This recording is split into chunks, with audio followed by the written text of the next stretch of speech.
के मत निकालना, नहीं तो फोटो तो इस्माइल वाला टंगना ही है। अभी रो भी लोगे तो आखिरी का फोटो तो वैसे ही टंगना इस्माइल वाला, फिर उसमें इस्माइल देने से कोई मतलब। इसलिए अच्छी जिंदगी निकालो।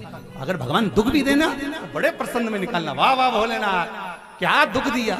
नरसिंह मेहता, नामदेव जी के घर में लग गई आग। नामदेव जी को मालूम पड़ा कि हमारे घर में आग लग गई। नामदेव जी आ गए वापस। गांव के लोग बोले हमने ये थोड़ा बहुत सामान बचा कर रखा है तुम्हारा, एक कम्मल बचा लिया, एक गोदड़ी बचा ली। नामदेव जी बोले काय को बचाई, लाओ देव। उन्होंने और डाल दिया आग में, लो प्रभु सब तुम्हारा, इसमें भी लगा दो आग। नामदेव जी से पूछा ऐसा क्यों कर रहा है? नामदेव जी बोले आज मेरे भगवान अग्नि के रूप में आ गए, मुझे क्या मालूम था कि अग्नि के रूप में आए। दूसरा कमरा भी खोल दिया, इसमें भी घुस जा। पूरा घर जल गया। गांव के लोगों ने सोचा ऐसा मूर्ख आदमी नहीं देखा पगला, बताओ पूरे घर में आग लगा दी, अब तो ओढ़ने का भी नहीं बचा। गांव के पटेल साहब बोले एक कम्बल मत देना, जब ठंड में मरेगा ना तब मालूम पड़ेगा। किसी ने कम्बल नहीं दिया। नामदेव जी एक आम के पेड़ के नीचे बेचारे दुबक के पड़े हुए थे। रात को भगवान को लगा मेरा भगत अग्नि में भी मेरा दर्शन कर लिया, दुख में भी मेरा दर्शन कर लिया। भगवान ने सोचा बेचारा ठंड में मर जाएगा। भगवान ने उसके लिए एक सुंदर झोपड़ी बना दी। वो सो रिया है, झोपड़ी, मखमल का गद्दा तकिया लगा दिया, रजाई लगा दी और उसको आराम से सुला दिया। सवेरे गांव के लोगों ने सोचा चलो देखें मरा की जिंदा, चल के देखे। जो गांव के लोगों ने जाकर देखा तो वो तो बढ़िया मखमल का गद्दा तकिया पे सो रिया और झोपड़ी बनी। सबने नामदेव जी को उठाकर पूछा क्यों नामदेव जी किसने बनाई, तुम्हारा कोई रिश्तेदार आया था? नामदेव जी बोले हो भैया बस भगवान ही हमारा रिश्तेदार। नामदेव जी इतनी जोरदार झोपड़ी तो हमने नहीं देखी। नामदेव ए नामदेव तेरे रिश्तेदार से कह के एक झोपड़ी हमारी भी बनवा दे। नामदेव जी ने कहा लगाओ आग, तुम आग लगाओ अब भी बना कर जाएगा। दुख में भी आनंद की अनुभूति करो। अगर भगवान ने तकलीफ दी है प्रसन्न रहना, भगवान ने दुख दिया प्रसन्न रहना, उसके सामने जाकर प्रसन्न चित्त में जाना, भगवान के दरवाजे पर रोकर मत जाना, प्रसन्न होकर जाना। वाह वाह वाह, बहुत बढ़िया, तूने घनी कृपा करी, अब की बार भी बच्चे को फेल कर दिया। बड़ा दयालु है तू, बड़ी कृपा करता है, मेरे को मालूम है तू जान करके पास नहीं कर रहा। भगवान को भी लगेगा बताओ मेरे को लजा के जा रही है, अब अगली बार तो पास करना ही पड़ेगा। भगवान से क्यों ना, अगर कोई काम नहीं होना तो भगवान से कह दो, हमारा कुछ नहीं बिगड़ेगा, तेरी शान जाएगी। लोग कहते हैं शंकर जी के मंदिर जाती है, सियोर वाला महाराज ने जितनी उपाय बता सारे करे और उसके बाद भी काम नहीं हुआ तो घटेगी किसकी? अरे बोलो तो जम के शंकर भगवान भोलेनाथ जी की। तो शंकर जी के मंदिर में जाके कहना अगर कुछ भी हुआ नहीं हुआ तो तुम्हारे ऊपर जाएगा, हमारा क्या जाएगा, हम तो दोसा की दोसा में, हमारा क्या बिगड़ने वाला, शान तुम्हारी जाएगी। पकड़ लो हाथ गिरधारी नहीं तो डूब जाऊंगा, हमारा क्या बिगड़ने वाला, तुम्हारा बिगड़ेगा।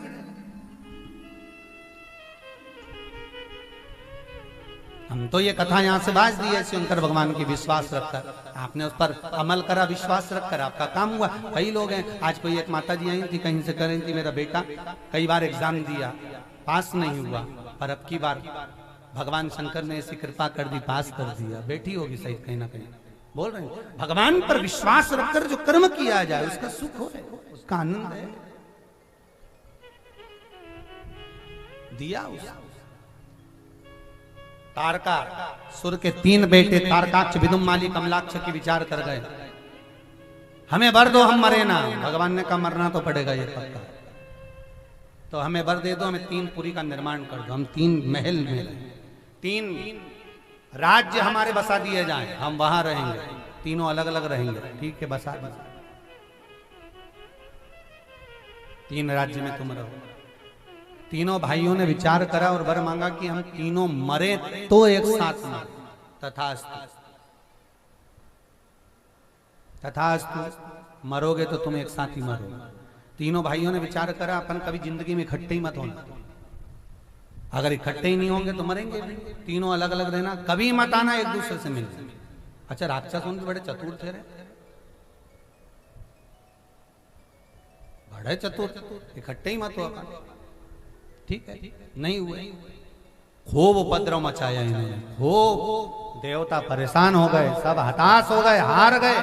तब आखिरी में जब सब जगह से हार गए तब सारे देवता भगवान शंकर के पास गए, भोलेनाथ कुछ करो, इन तीनों को मारना है। शंकर भगवान बोले एक काम करो, तुम 33 कोटि देवता पशु बन जाओ और मैं तुम्हारा पति बन जाता हूं। शंकर जी का एक नाम बनने जा रहे हैं। क्या नाम है? पशुपति नाम। तुम पशु बन जाओ, मैं तुम्हारा पति। पशु बनकर तुम दौड़ना, तीनों के नगर में जाना, तीनों को निकाल कर बाहर लाना, एक जगह पर इकट्ठे होंगे तो मैं प्रकट होकर मार दूंगा।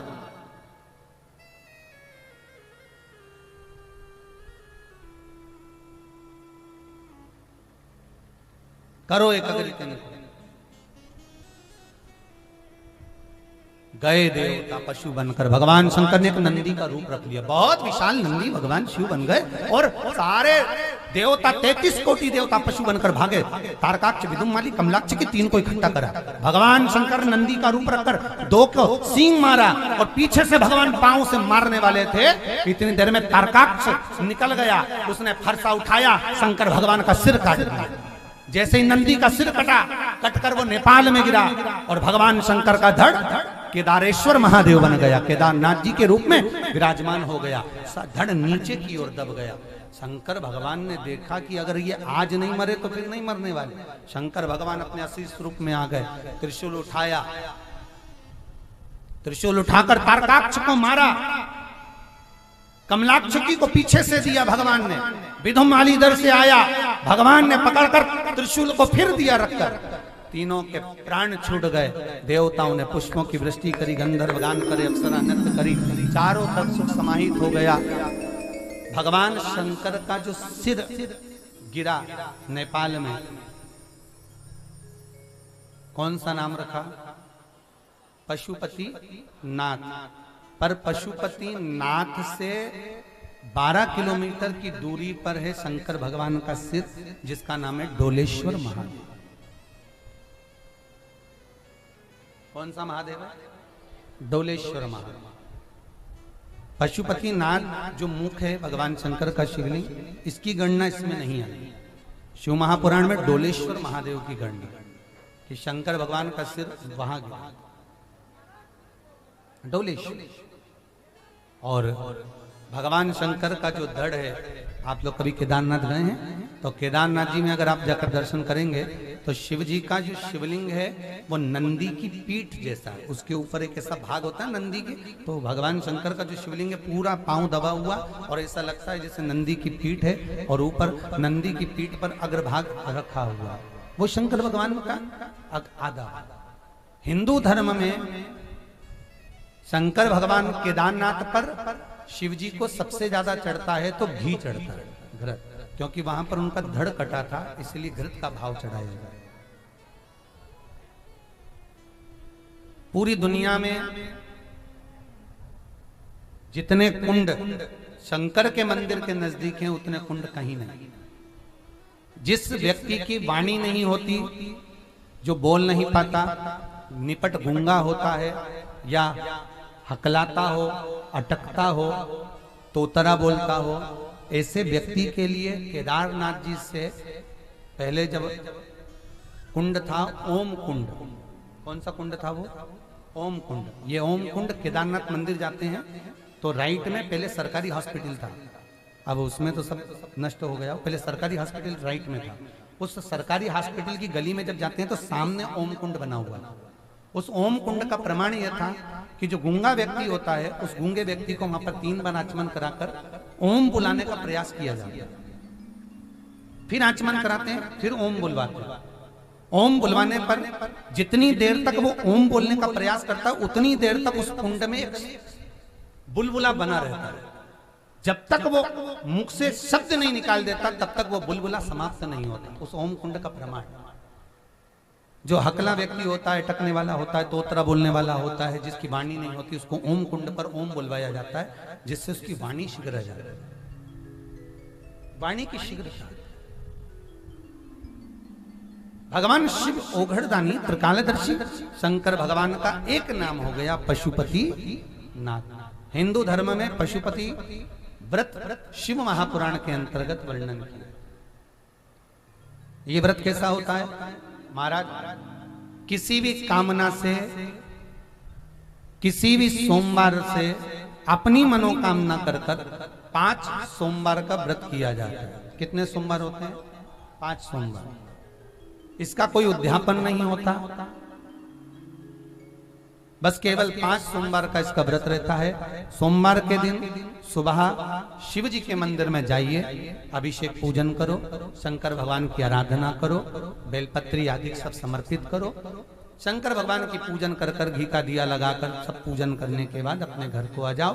पूजन की थाली को घर में रखे रहने दो वैसी की वैसे, उसमें और शाम को थोड़ा सा सामान रखकर मीठा बनाकर साथ में मंदिर के दीप ले जाकर शंकर भगवान के मंदिर में 6 दीपों का स्मरण कराकर लेकर जाइए और उन दीपों को ले जाकर मंदिर में पूजन करें। शिव जी की आराधना करो, पूजन करो, अर्चना करो। जो प्रसाद बनाकर ले गए हो मीठे का, उसके 3 हिस्से कर दीजिए। 2 हिस्से मंदिर में रख दीजिए। 5 दीप भगवान शंकर को प्रकट कर कर पूजन कर दीजिए। बाबा से अपनी कामना कर कर विनती कर लो और एक दिया, एक हिस्सा प्रसाद का लेकर घर पर आ जाइए। दरवाजे के जिस दरवाजे में अपन प्रवेश करते हैं अपने घर के दरवाजे में, उसके राइट भाग में सीधे हाथ की ओर, आपका सीधे हाथ की ओर वो दिया जो एक लेकर आए हो उसको प्रज्वलित कर दो। अपनी कामना कर कर जला दीजिए उसको। प्रसाद लेकर घर में प्रवेश कर जाओ। भोजन करने से पहले उस प्रसाद को पहले पाओ, फिर भोजन ग्रहण करें। ऐसे 5 सोमवार व्रत करें। बीच में रजोधर्म आ जाता है, नारियां हैं, स्त्रियां हैं, रजोस्वला हो जाती हैं, तो उस दिन केवल व्रत करो, पूजन मत करो। पर ये गिनती में नहीं आए। गिनती में वही व्रत आता है जिस व्रत में आपने शिव की आराधना करी। और नियम, अगर एक मंदिर में शंकर की आराधना कर रहे हो तो 5 व्रत उसी मंदिर में होना चाहिए। ये नहीं कि एक यहाँ कर लिया तो एक मायके में जाके कर लिया तो एक कहीं जाकर कर लिया, वो व्रत मान्य नहीं। एक ही मंदिर में व्रत आपका 5 व्रत पूर्ण हो। 5वां सोमवार जब पूर्ण हो, सुबह पूजन अर्चना कर कर 108 बेलपत्र शिव जी को समर्पित कर कर शाम को एक नारियल पर अपनी कामना कर कर लच्छा मौली लपेट कर उसको 11 रुपए रखकर भगवान शंकर को समर्पित कर दो। अपनी कामना कर कर कि बाबा मेरे ये 5 व्रत जिस कामना से करे आप उसको पूर्ण करिए। 3 महीना इंतजार करो। उस व्रत के बाद कितना महीना? कम से कम 3 महीना। वैसे तो बाबा की ऐसी कृपा है कि जिसने व्रत करे उसके 3 महीना तो महीना व्रत के अंदर ही उसके काम पूर्ण होते चले गए। ये बाबा की कृपा है। पशुपति व्रत कई लोग करते, पर जरूरी है क्या कि मरने के बाद तुम्हारे पुत्र तुम्हारी अस्थियों को गंगा जी ले जाएंगे? अरे बोलो तो जी पक्का है? अभी कोई जीवन का भरोसा है? अरे बोलो तो जी जीवन का कोई ठिकाना है? आज तुम तो कह दो कि हमारी अस्थियां हमारा छोरा ले जाएगा गंगा जी, और मालूम पड़े तुम इधर अभी वो केदारनाथ जी में त्रासदी मची उस समय पर सब हड्डी तो हड्डी इंसान ही नहीं मिला, कहाँ गया? ऐसा कभी योग संयोग? ये तो संसार सागर है भाई। भगवान को तो अपना वहां पर कोटा पूरा करना रहता है, तो देख लेता है कि कोटा कैसे पूरा करना उनको। तो बस उन्होंने तुरंत उसी समय पर जैसे कोरोना महामारी को भेज दिया। उनकी मर्जी, वो तो ऊपर यमराज से पूछते हैं देखो जरा सिंहासन कितने खाली हैं। तो उन्होंने कहा साहब अभी तो बहुत जरूरी है। तो उन्होंने कहा एक काम करो, एक बीमारी भेज दो, कोरोना बीमारी भेज दी। और भेजते से उन्होंने उठाना चालू कर दिया, ऊपर भरा गया। तो उन्होंने कहा बंद करो, इतने दिन से वैक्सीन तैयार नहीं हुई, तुरंत तैयार कर लो जाओ। तो वहां उसकी चिंता छोड़ो, वो उसके हाथ में। फिर करें क्या कि मरने के बाद की कोई गारंटी नहीं है कि कोई भेजे कि नहीं भेजे।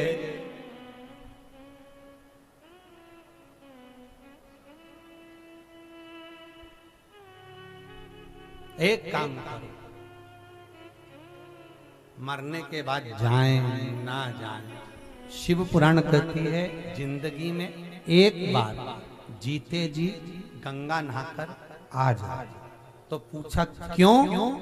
तो महाराज लिंग पुराण कहती है जीवन में अगर जीते जी भी एक बार गंगा नहाकर आ गए तो मरने के बाद हड्डी भेजने की जरूरत नहीं पड़ती, गंगा खुद आकर तुम्हें लेकर चली जाती है। जीते जी एक बार गंगा।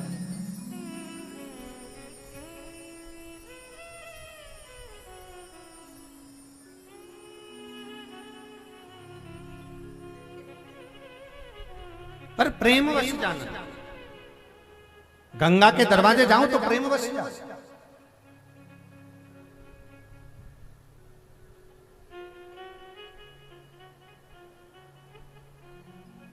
स्नेहवश जाइए।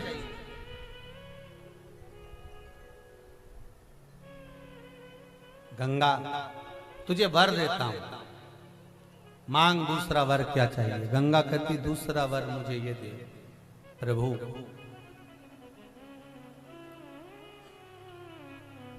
मेरा नाम आपके नाम से जोड़ा जाए। शिव जी ने कहा गंगा मैं तुझे वर देता हूं, कोई गंगा के घाट पर स्नान करेगा,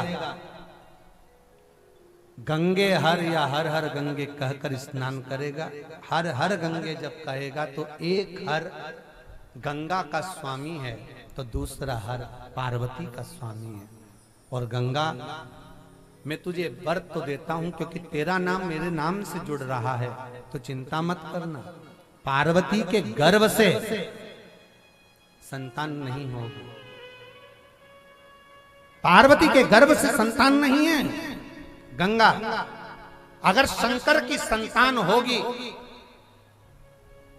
महाराज गंगा तेरे जल से शंकर की 11 संतानें जन्म लेंगी, तो चिंता मत कर। भले तू अर्धांगिनी नहीं मेरी, पर मैंने तुझे मस्तक पर बिठाया है। मेरे बच्चों का लालन पालन, मेरे बच्चों का परवरिश तू करेगा। और गंगा के जल से हुआ, जिस समय भगवान शंकर के तेज पुंज को ले जाकर सूर्य नारायण अग्नि नारायण ने ले जाकर गंगा के जल में दिया, गंगा मैया की 6 धार से 6 पुत्रों ने जन्म ले लिए।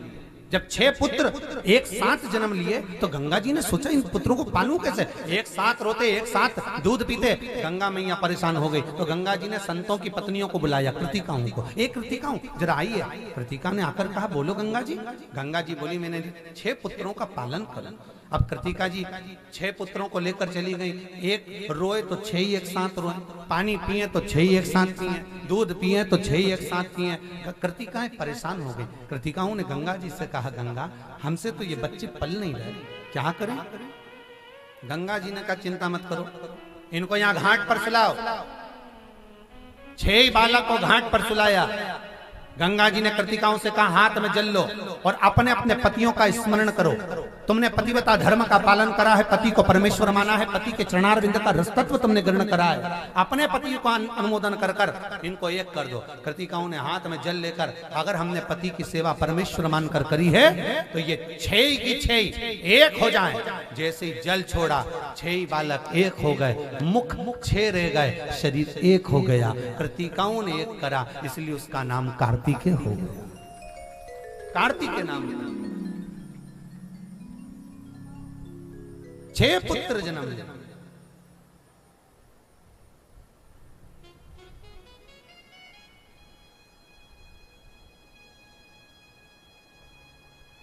अब पार्वती जी को मालूम पड़ा कि भगवान शंकर के तेज पुंज से गंगा के जल से बालक उत्पन्न हुआ। पार्वती जी गईं,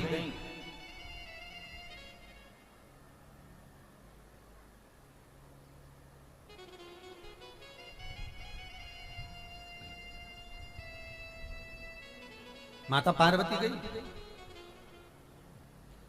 जो देखा अग्नि नारायण सूर्य नारायण को देखकर क्रोध में लाल हो गई पार्वती मैया और कहा रे वाह रे प्रभु वाह, गजब करा रे अग्निदेव सूर्यदेव, गजब करा तुमने।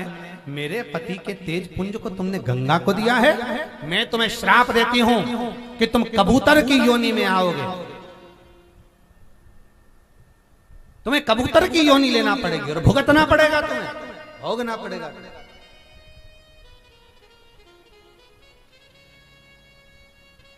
हिंदू धर्म में कबूतर श्रापित पक्षी,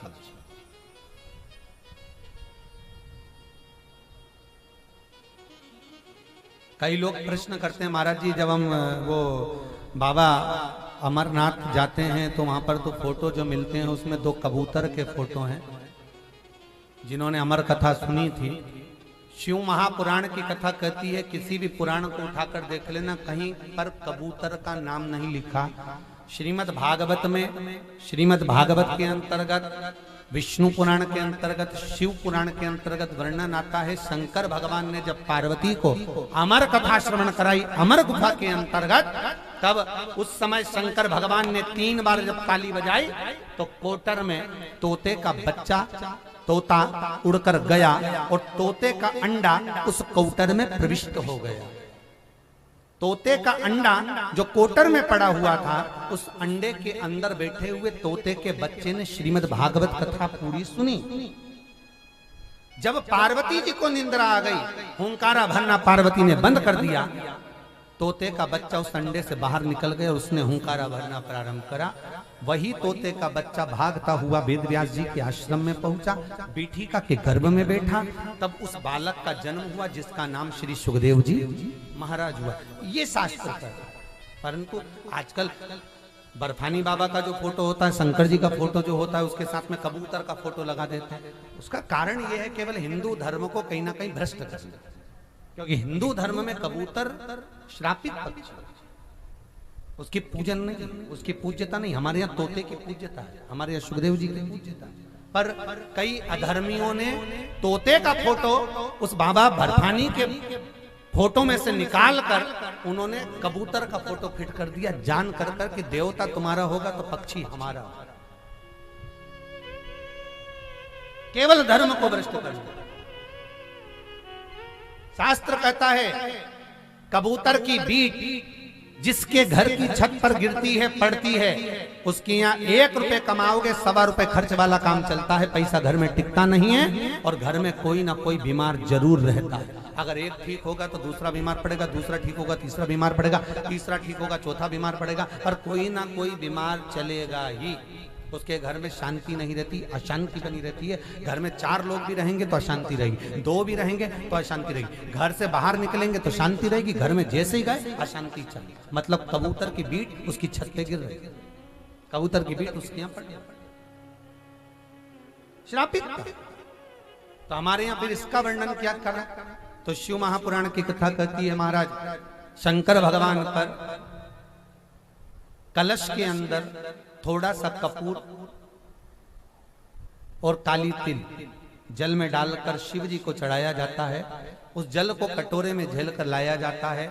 घर की छत पर उसको महीने 2 महीने में एक बार छीटा जाता है, जिससे घर से बीमारी, अशांति ये सब शांत होते हैं और घर में लक्ष्मी का आवक बढ़ती है। जिसके यहाँ कबूतर की बीट गिरती है उसके लिए, सबके लिए नहीं है। जिसके यहाँ कबूतर आके बैठते हो, बीट करते हो, गंदगी करते हो, उसके लिए महीने 2 महीने में, 4 महीने में एक बार करना चाहिए।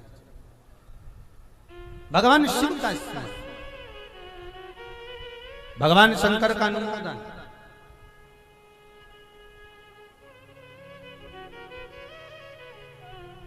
शिव स्मरण करें।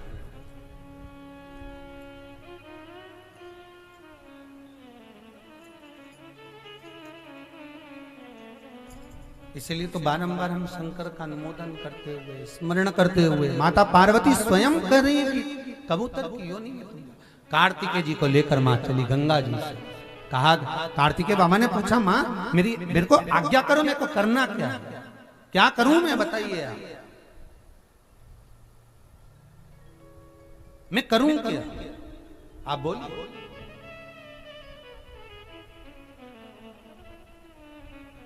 पार्वती जी ने कहा, तुम्हारा जन्म लेने का एक कारण है कि तुम्हें तारकासुर का संहार करना। तो कार्तिकेय जी ने प्रश्न बड़ा सुंदर करा कि मैं तारकासुर को क्यों मारूं? क्या तारकासुर को कोई दूसरा नहीं मार सकता था? पार्वती जी ने कहा, यह तारकासुर साधारण नहीं है। इस तारकासुर ने भगवान शंकर की भक्ति भी करी है, तो इसने देवताओं से वर प्राप्त करा था कि अगर मैं मरूं तो शिव के पुत्र द्वारा मरूं, क्योंकि भगवान के द्वारा अगर मेरे प्राण छूटेंगे तो मेरा जीवन सार्थक हो जाएगा।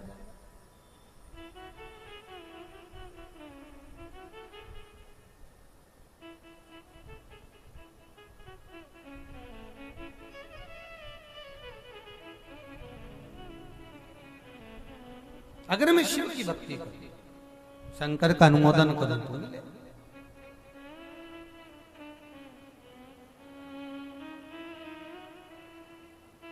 महाराज, भगवान की भक्ति भाव से अगर करी है तो मिला। भोला मिलेगा जरूर, भजन करो भोला मिलेगा जरूर। वो मिलता है, आप भाव से उसको रिझाएंगे वो प्राप्त हो जाएगा। उसको पाने का एक तरीका केवल निर्मल। गए तारकासुर को मारने कार्तिक,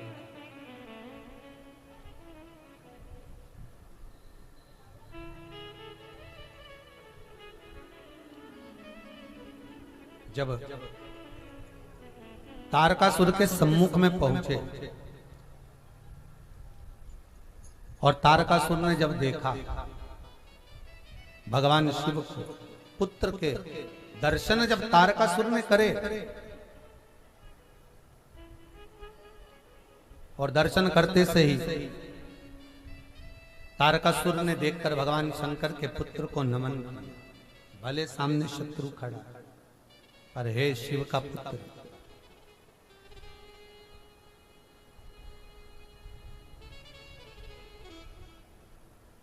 और कोई साधारण नहीं है महाराज। देवताओं की सेना का सेनापति है श्री कार्तिकेय जी महाराज। सेनापति,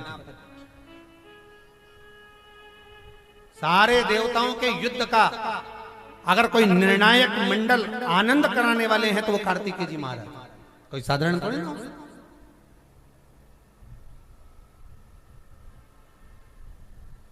तारकासुर ने प्रणाम किया, नमन किया, और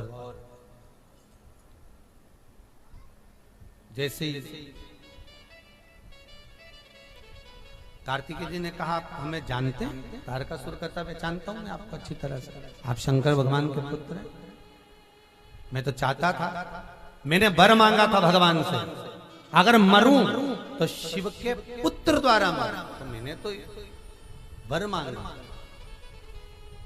जब मुर्दे को आग लगाई जाती है, अंतिम संस्कार किया जाता है, तो जो विद्वान होते हैं वो खड़े होकर कहते हैं कि इसके शरीर पर जितने बंधन बंधे हों सब खोल दिए जाए। यहाँ पर है कि नियम की नहीं पता नहीं, पर जितने उसके शरीर पे बंधन होते हैं, कहीं मोली बंधी हो, नाड़ा बंधा हो, माला बंधी हो, सबको तोड़ दिया जाता है। उसको अंतिम संस्कार करने से पहले उसके सारे बंधन खोल दिए जाते हैं। क्यों? वो बंधनों से मुक्त होकर फिर जाए तो दूसरी बार संसार सागर में बंध है ना। इसलिए हमारे यहाँ हिंदू धर्म में कलश की महत्वता देते हुए अग्नि पुराण में, विष्णु पुराण में स्पष्ट किया गया और गर्ग संहिता के अंतर्गत कहा गया कि कलश से, जिसका मुख बड़ा होता है, ऐसे कलश से भगवान को जब जल चढ़ाया जाता है, भगवान को जब स्नान कराया जाता है, भगवान को जब अर्घ दिया जाता है, तो जैसे ही पात्र जल चढ़ाने का खाली होता है, भगवान अपनी दृष्टि उस जल पात्र में देता है और उस पात्र को धन और वैभव से भर देता है। इसलिए उस पात्र का मुख दिखना चाहिए। अब वो रामाधारे का जो है ऊपर तुमने चढ़ाया, चढ़ाने के बाद उसमें मुख दिखा भी सही, पर भगवान ने जो दिया वो रामाधारा की टोटी से वापिस नीचे निकल गया। अब मिला तो पुण्य कुछ नहीं, उसकी पुण्यता नहीं।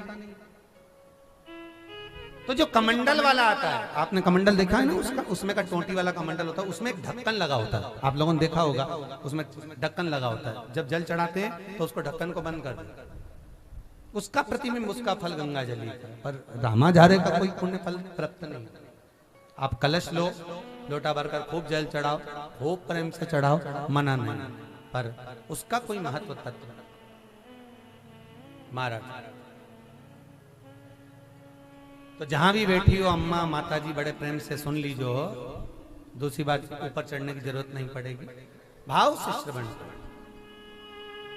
पार्वती मैया नित्य प्रति स्नान, गंगा जी को लगा, भगवान शंकर ने कहा गंगा गलती तेरी है कि तूने कान लगा कर क्यों सुना। अगर कोई बात कर रहा है तो तुझे कान लगा के सुनने की जरूरत क्या।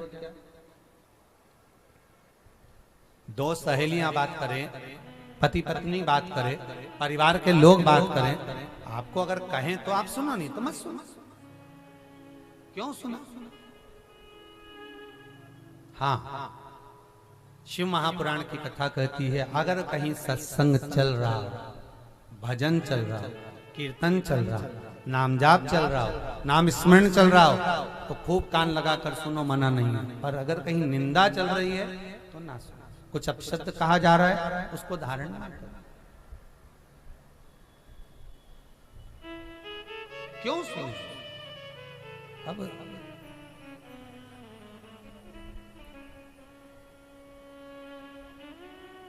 जब कुछ सूझे ना, जब कुछ भान ना हो, मौन हो।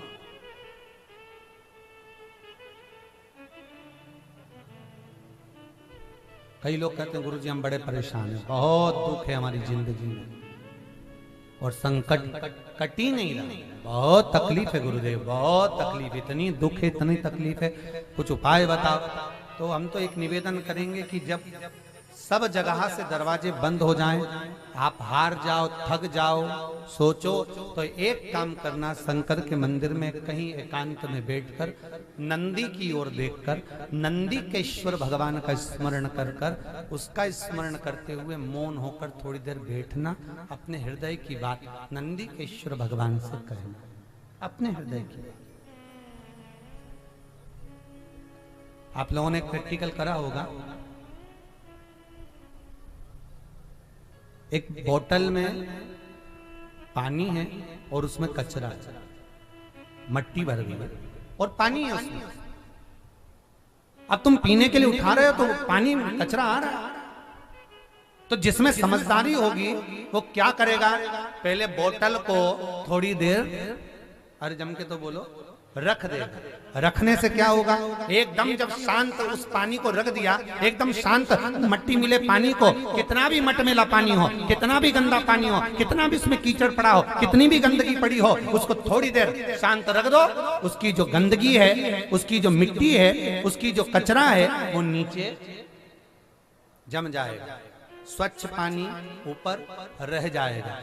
अपनी जिंदगी के साथ में भी यही होता है, थोड़ी परेशानी ज्यादा आ गई, कष्ट ज्यादा आ गया, बीमारी ज्यादा आ गई, तकलीफ ज्यादा आ गया, ज्यादा कुछ परेशानियां हमारी जिंदगी में अगर आ गई है, तो एक काम करना, थोड़ी देर शांत होकर शंकर के सम्मुख में नंदीकेश भगवान के सामने बैठ जाना। 2 दिन, 15 दिन, 8 दिन उस नंदीकेश्वर का स्मरण करना, उस नंदी भगवान का स्मरण करना, और नंदीकेश्वर भगवान का स्मरण कर कर मन करे तो एक बेलपत्री जो नंदी का पांव पीछे हो, उस बेलपत्री को समर्पित कर कर अपने दिल की बात मौन होकर चित्तवृत्ति को धारण कर कर शांत, कुछ मत करना, शांति से बैठकर एक बेलपत्र उस नंदीकेश्वर भगवान को चढ़ाना प्रारंभ करना। फिर आगे बाबा भोलेनाथ की मर्जी कि वो कीचड़ कैसे साफ करता है, वो शांति कैसे देता है, वो आनंद की अनुभूति कैसे कराता है।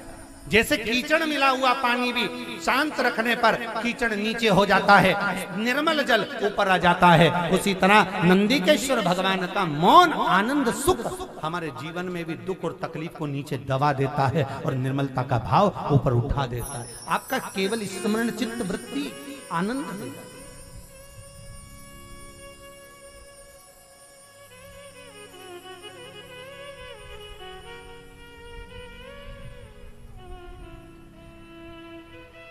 भाव शुद्ध हो तो भगवान को मिलने में देरी नहीं लगती। गंगा तूने गलती करी, गंगा पर मेरी बहन ने मेरे साथ छल तो करा, आज मेरी बहन ने मेरे साथ छल तो करा है ना भोलेनाथ। शंकर भगवान की कथा कहती है पार्वती के लिए कि हे गंगा, जो नजदीक में होता है वही समय पर धोखा देता है। और सरल भाषा में समझना, क्रिकेट का मैच देखा है कभी आप लोग? बोलो तो देखा है ना? जो बैट उठाकर गेंदों को चौका और छक्का कुदाता रहता है, उसके करीब में पीछे बिल्कुल पास में स्टंप से लगा हुआ कैच करने के लिए खड़ा रहता है। जितनी भी गेंद फेंकी जाती है, जो पीछे खड़ा होता है उसी के पास में फेंकते हैं कि ये तुरंत उसको स्टंप से लगा दे। जो नजदीक में होगा वही आउट करेगा। ये क्रिकेट का मैच कहता है। दूसरे को कोई मतलब नहीं होता कि तुम कितना कमा रहे हो, दूसरे को कोई मतलब नहीं होता कि आप क्या कर रहे हो, दूसरे को कोई मतलब नहीं होता कि आपने कितना कमाया, क्या करा, क्या नहीं करा। दूसरे को किसी से मतलब नहीं है। कोई अपना होगा जो नजदीक में खड़े होकर कब बॉल को उठाकर स्टंप से लगा देगा और तुमको बर्बाद कर देगा, कोई नजदीक में खड़ा हुआ। इसलिए क्रिकेट के मैदान में भी एक को पीछे खड़ा कर दिया जाता है कि अपना ही चोट देकर चले जाए, यही हरा।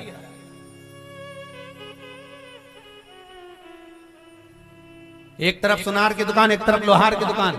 सुनार सोने को अग्नि में तपा रहा है, लोहार लोहे को अग्नि में तपा रहा है। सुनार सोने को अग्नि में तपाकर कूट रहा है, लोहार लोहे को अग्नि में तपाकर कूट रहा है। तभी सोने के मन में विचार आया कि मेरे को अग्नि में तपाया गया, इस लोहे को अग्नि में तपाया गया, मुझे कूटा गया, इस लोहे को कूटा गया, पर मुझे कूटने पर सोना मन में सोचता है कि मैं आवाज नहीं चिल्लाता, मैं आवाज नहीं लगाता, पर लोहे को जब कूटा जाता है तो लोहा कितनी तेज तेज चिल्लाता है। ऐसा क्यों? तब लोहे का एक टुकड़ा उचक कर सुनार की दुकान में चले गया।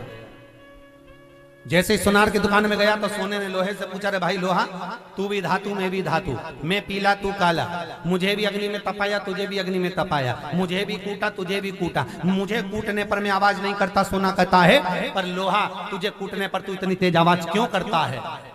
तो लोहा कहता है, रे सोने, तुझे जो मार रहा है वो लोहे का हथौड़ा है, मुझे जो मार रहा है वो लोहे का हथौड़ा है। जब अपना अपने को चोट देता है तो आवाज तो निकल ही जाती है, बद्दुआ तो निकल ही जाती है, आहें तो निकल ही जाती है। इसलिए सुनार की दुकान में आवाज नहीं आती, पर लोहार की दुकान में लोहे के कूटने की आवाज आती है, क्योंकि लोहा लोहे को जब मारता है तो बद्दुआ तो निकलती है, आहें तो निकलती है, आवाज तो निकलती है। जब अपना अपने को चोट देता है तब आवाज निकलना प्रारंभ होती है। दूसरा चोट देगा सहन कर लोगे, और अपना चोट देगा तो सहन नहीं कर पाओगे।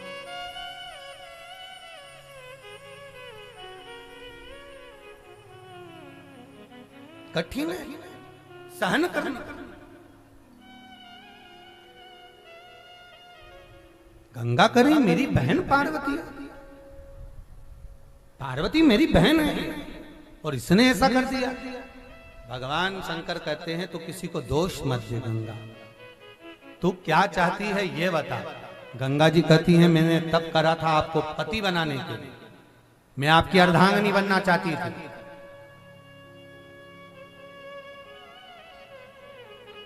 शंकर भगवान कहते हैं गंगा, पर मैं तुझे अपनी अर्धांगिनी नहीं बनाना चाहता, मैं तुझे अपनी अर्धांगिनी नहीं बनाना चाहता। गंगा ने पूछा क्यों? शंकर भगवान बोले गंगा, अगर तू मेरी अर्धांगिनी बनती तो मेरे पास में बैठती, पर तूने इतना तप करा है, इतनी साधना करी है कि मैं तुझे अपने मस्तक पर बिठाना चाहता हूँ, इसलिए तुझे पत्नी नहीं बनाना चाहता, तू मेरे मस्तक पर बैठ जा। गंगा कहती है प्रभु आप बातों में मुझे जीत रहे हो। शंकर भगवान का जीतने वाली बात नहीं, तू मांग ले तुझे क्या चाहिए। गंगा कहती है अगर आप देना चाहते हो तो मुझे 2 वर प्रदान कर दीजिए। पहला वर कि गंगा के जल में जब तक किसी की अस्थियां पड़ी रहेगी, जितने दिन गंगा के जल में मरे हुए व्यक्ति की अस्थि पड़ी रहेगी, उतने दिन तक वो जीवात्मा बैकुंठ में बैठी रहेगी। आप वर दीजिए, इसको बैकुंठ का राज्य मिलना चाहिए, चाहे कितना बड़ा भी पापी क्यों ना हो, कितना बड़ा कपटी क्यों ना हो, प्रपंची क्यों ना हो, पापी क्यों ना हो, कितना भी जगत में उसने पाप करा हो, अगर उसके मरने के बाद उसकी अस्थियों को गंगा के जल में ढाला जाएगा, जितने दिन तक गंगा के जल में वो अस्थि रहेगी उतने दिन तक वो जीवात्मा बैकुंठ का भोग भोगेगी। आप मुझे वर दो। शंकर भगवान ने कहा तथास्तु, तथास्तु। ये सारी उम्र गुजर गई, तारकासुर कहता है केवल आपका दीदार करने,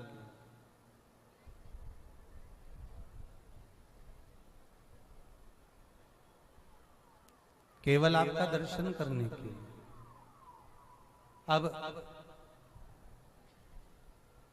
तारकासुर और कार्तिकेय जी का युद्ध प्रारंभ हुआ और उस युद्ध में तारकासुर मारा भी।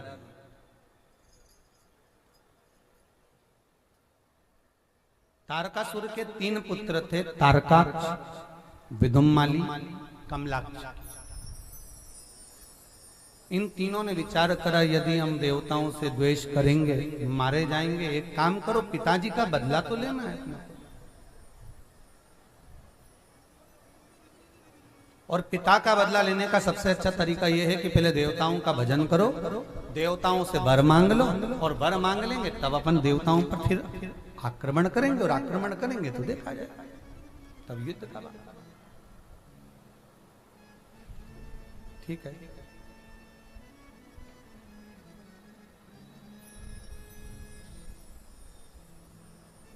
देखो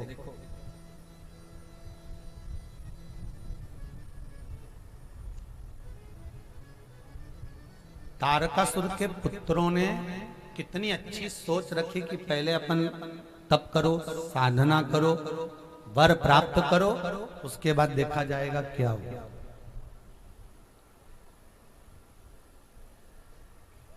हाथ अगर गंदे हो गए तो पानी से धोए जा सकते हैं।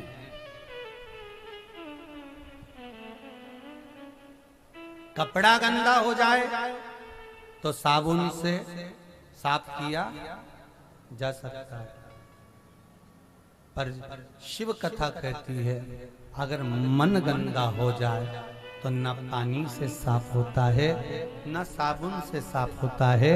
अगर मन गंदा हो जाए तो केवल सत्संग से ही साफ हो सकता है, बाकी का किसी से साफ नहीं, उसके सिवाय साफ नहीं हो सकता। और सत्संग में पहुंचना या सत्संग में जाना या सत्संग श्रवण करने में भी सामर्थ्यता चाहिए। बहुत ध्यान दीजिएगा। कथा बाचने वाला या कथा करवाने वाला जितना प्रबल नहीं होता उतना कथा सुनने वाला प्रबल होता है। बहुत ध्यान दीजिए। ये गिरिराज बाबा का जो पावन मंदिर है, गिरिराज धरण मंदिर, जब कथा के पंडाल में आप प्रवेश करते हैं, दरवाजे पर जब आते हैं, कथा में शिव महापुराण की कथा कहती है, कथा में वही पहुंच पाता है जिसने अपना अहंकार, अपनी अभिमत्ता, अपना अहम घर के दरवाजे पर छोड़ कर आया हो। और कथा में जब गिरिराज बाबा के मंदिर में आप चौखट पर जब प्रवेश कर कर ऊपर चढ़कर 2 सीढ़ी चढ़कर जब इस पावन प्रांगण में आते हैं तो कोई अहंकार करने वाला व्यक्ति तो बाहर ही रह जाता है, पर जो अभिमत्ता से विहीन हो गया, अहंकार से जो चला गया, केवल वही कथा में पहुंच पाता है। केवल वही कथा में। जिसको मनुष्य चुनता है, जिसको मानव चुनता है, वो संसद में जाकर बैठता है, और जिसको महादेव चुनता है वो शिव महापुराण में जाकर बैठता है। भगवान चुना है इसलिए बैठे हो, इसलिए बैठे।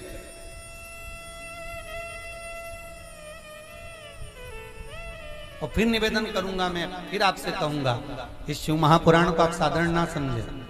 गिरिराज बाबा की साक्षी है, भोलेनाथ जी भी बैठे हैं, स्वयं ठाकुर राधा रानी के साथ बैठे हैं, शंकर भगवान की कथा चल रही है, चारों तरफ भगवान शंकर का नाम स्मरण है। इस पंडाल में केवल ये पंडाल नहीं है महाराज जी, ये केवल पंडाल को इसको परिभाषित नहीं कर सकते।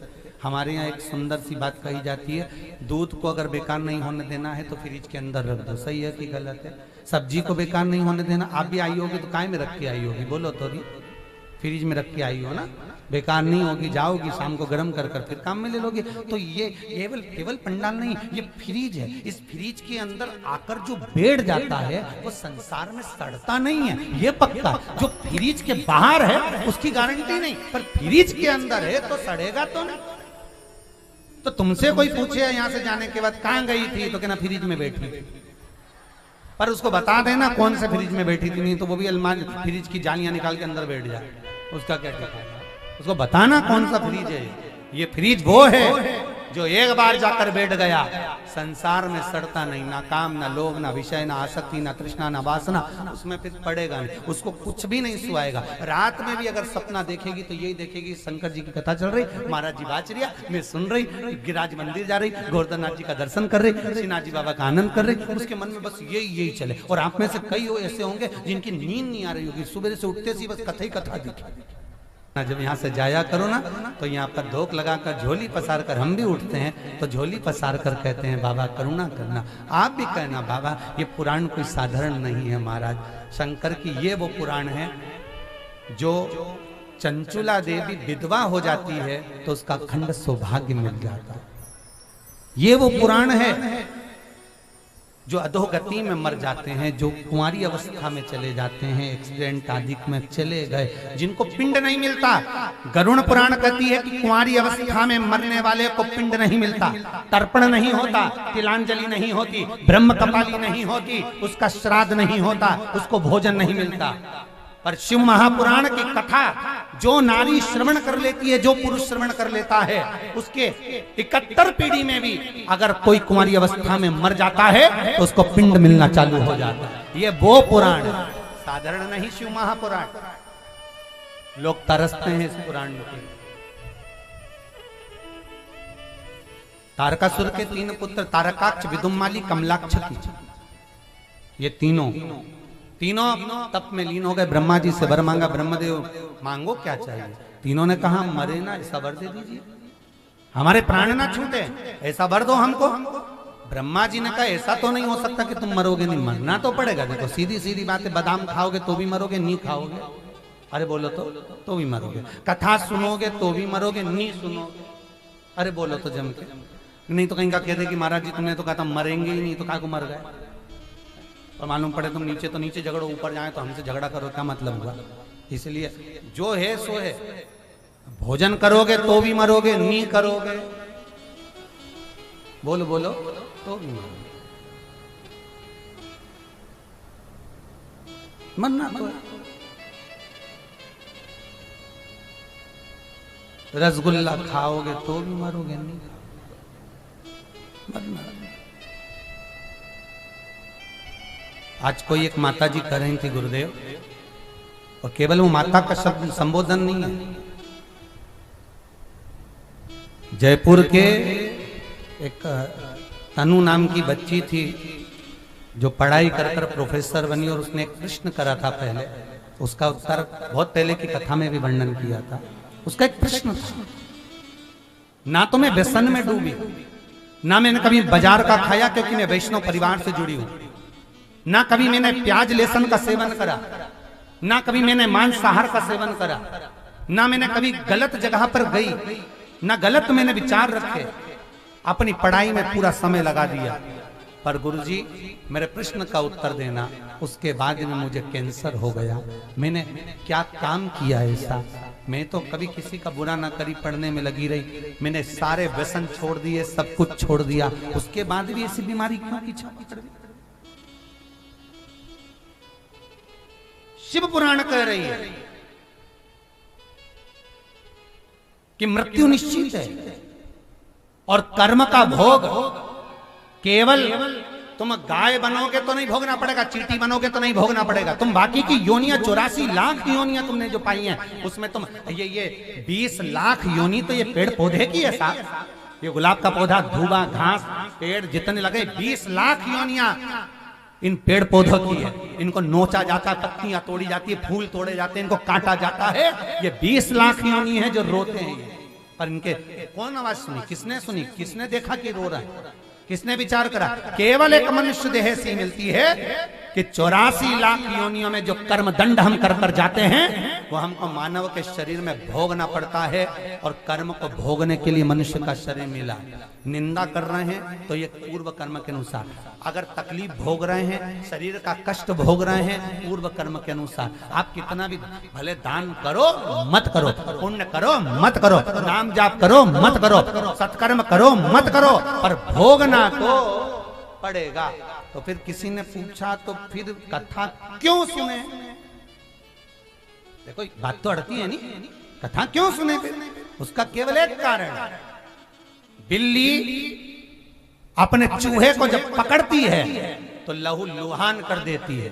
बिल्ली अपने मुख से जब अपने बच्चे को पकड़ती है तो लहू लुहान करती है क्या? नहीं। शिव पुराण की कथा कहती है मरना सबको है, बस अंतर इतना है कि अगर भगवान का नाम ले लिया, स्मरण कर लिया, भजन कर लिया, कीर्तन कर लिया, कथा सुन ली तो प्राण तो छूटेंगे,